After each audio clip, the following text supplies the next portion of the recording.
It began without warning, a silent creeping blush across the morning horizon. In the steel and glass canyons of New York City, early commuters paused on their way to subway stations, their faces upturned. The familiar gray dawn was gone. In its place, a profound, unsettling crimson washed over the skyscrapers, painting the Hudson River in shades of blood.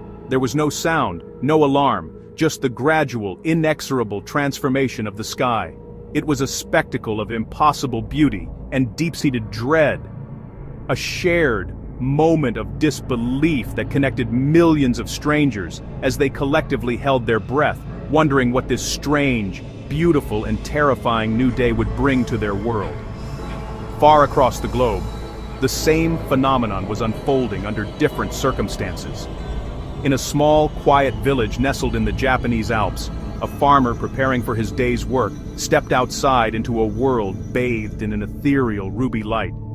The snow-capped peaks, usually brilliant and white, now appeared to glow from within, steeped in a soft scarlet hue.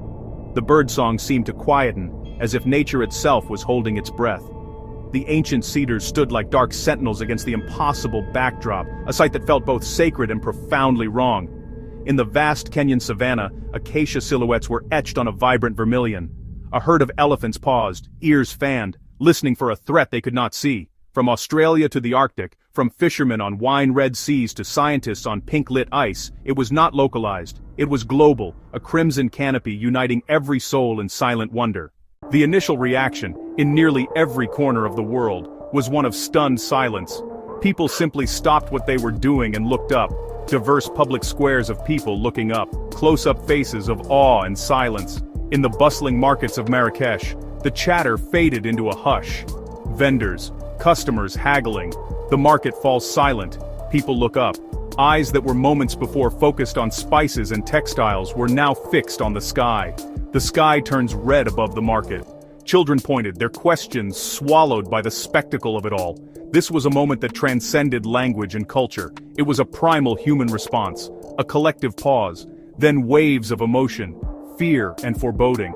In small towns, people gathered in places of worship, praying. Ancient prophecies were suddenly remembered. Forgotten folklore whispered from person to person. The color red, so often linked to danger, triggered deep instinctual anxiety. The world felt fragile, as if nature's rules had been suspended. Yet for many, the spectacle was profound wonder. Artists rushed to capture it. Photographers raced to frame the red horizon. Lenses, sketchbooks. Not a threat, but a breathtaking display of nature. In the cities, office workers abandoned desks and crowded windows. Social media exploded with a torrent of images, a digital tapestry woven from a billion moments of awe. This shared experience forged a strange, temporary global unity. A person in rural India looked up at the same sight, and a banker on Wall Street did the same.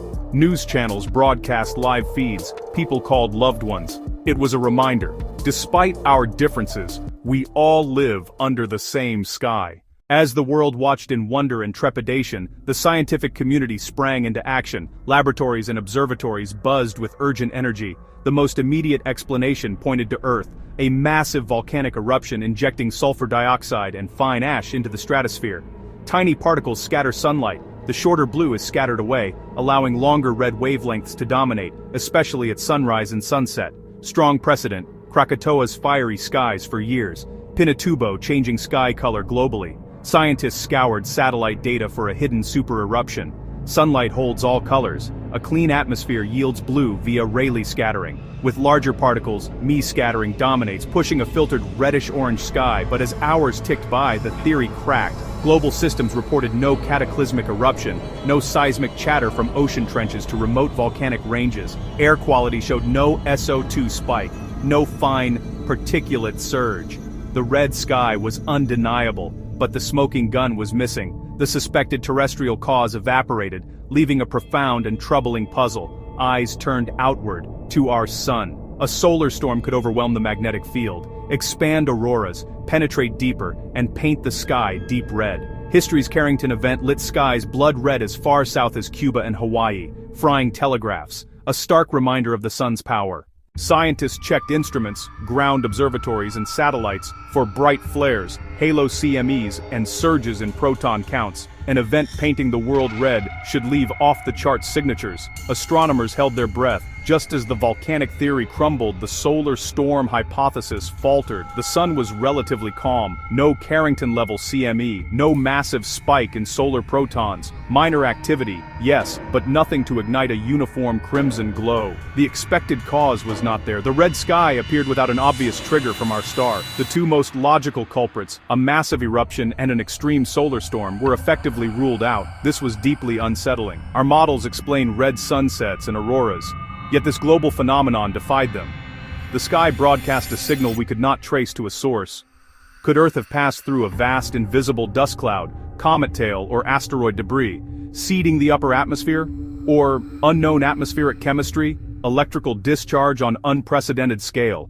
The event was clean. No fallout, no magnetic disruption, no smell, no sound, purely visual, leaving no trace but memory. As modern science struggled for answers, historians looked to the past. Ancient maps, manuscripts, and records, they found echoes of the same mystery, accounts long dismissed as superstition or poetry. In earlier ages, ink and parchment recorded the inexplicable. The only explanation was divine will. In 536 AD, the world dimmed. Procopius wrote, "The sun gave forth its light without brightness.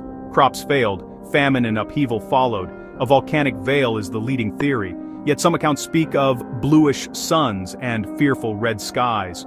The Anglo-Saxon Chronicle mentions fiery dragons crossing the sky and a fiery crucifix after sunset. In 1561, Nuremberg's skies were filled with cylindrical and spherical objects in an aerial battle against a blood-red dawn. Often framed as omens or hysteria, perhaps these were honest attempts to describe a real phenomenon beyond their language. These accounts remind us, rare, high-impact events may unfold on timescales longer than modern science has observed. What we call laws may be normalcy between extraordinary occurrences. Perhaps the red sky of 2025 was a recurrence, a cyclical visitor that reminds us of mysteries hidden in deep time. Today, years after the event, the sky has long returned to its familiar blue. The world moved on, life resumed, yet the memory of that crimson dawn persists, a lingering question mark in our collective consciousness. The photographs and videos remain, offering no more answers than before. The event has become a modern myth, a reminder of a day when the backdrop of existence was inexplicably and beautifully altered. Science's silence left a vacuum, and speculation thrives. An exotic interstellar tale, a message beyond comprehension, a natural cycle too rare for our instruments. These questions are asked by thoughtful people everywhere. The red sky forced us to confront the limits of our knowledge and our tools. Perhaps its legacy isn't an answer, but the wonder it reignited. The day billions stopped, looked up, and contemplated their place in the cosmos. It dissolved borders, united us in the sublime, reminded us the universe is dynamic and surprising, and urged us to ask bigger questions, to imagine beyond experience, to cherish the beauty and strangeness around us. And so, the story remains unfinished. The great red canvas withdrew, leaving an enduring enigma. What truly happened on that day? Was it a quirk of our atmosphere, a whisper from our sun, or a visitor from the cosmic dark? We may never know, but each vibrant sunset recalls the day the sky burned with that same fire and leaves us to wonder, to question, and to marvel at the beautiful mystery above our heads.